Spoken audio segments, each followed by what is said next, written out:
PTI से बल्ले का इंतखाबी निशान वापस ले लिया गया और अल्लामा हसन रज़ा नक्शबंदी ने पूरी पीटीआई को आईना दिखा दिया।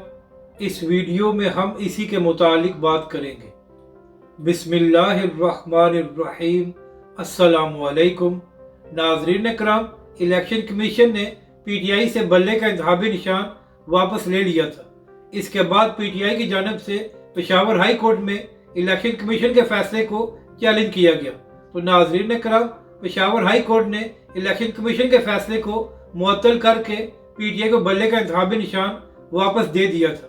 तो इसके बाद नाज़रीन कराम, इलेक्शन कमीशन ने पेशावर हाई कोर्ट के फैसले पर अपील की थी और नाज़रीन कराम, आज इलेक्शन कमीशन की अपील पर पेशावर हाई कोर्ट में समाअत हुई और समाअत के बाद पेशावर हाई कोर्ट ने इलेक्शन कमीशन के फैसले को बहाल कर दिया।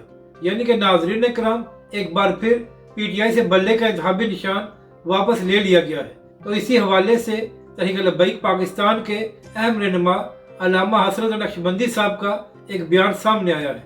नाज़रीन कराम, अल्लामा साहब ने अपने बयान में कहा है कि खबर सामने आई है कि पीटीआई से बल्ले का इंतखाबी निशान दोबारा वापस ले लिया गया है। इसके बाद अल्लामा साहब ने कहा कि जिन लोगों ने तहरीक लब्बैक पाकिस्तान को ख़त्म करने की कोशिश की थी, आज उनका अपना निशान ही ख़त्म हो गया है। यानी कि नाज़रीन कराम, अल्लामा हसन रज़ा नक्शबंदी ने पूरी पीटीआई और इमरान खान साहब को आईना दिखाया कि आपकी हुकूमत में तहरीक लब्बैक पाकिस्तान पर पाबंदी लगाई गई और पूरा जोर लगाया गया कि तहरीक लब्बैक पाकिस्तान को ख़त्म किया जा सके, मगर इसके बावजूद आपकी हुकूमत तहरीक लब्बैक पाकिस्तान को तो ख़त्म ना कर सकी। लेकिन आज ऐसे हालात पैदा हो गए हैं कि पीटीआई से बल्ले का इंतखाबी निशान ही वापस ले लिया गया है।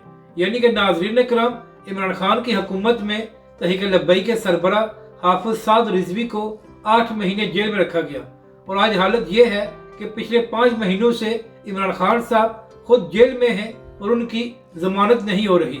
अपनी राय का ज़रूर इज़हार करें कि आपको ये वीडियो कैसी लगी और हमारे इस चैनल को भी सब्सक्राइब करें।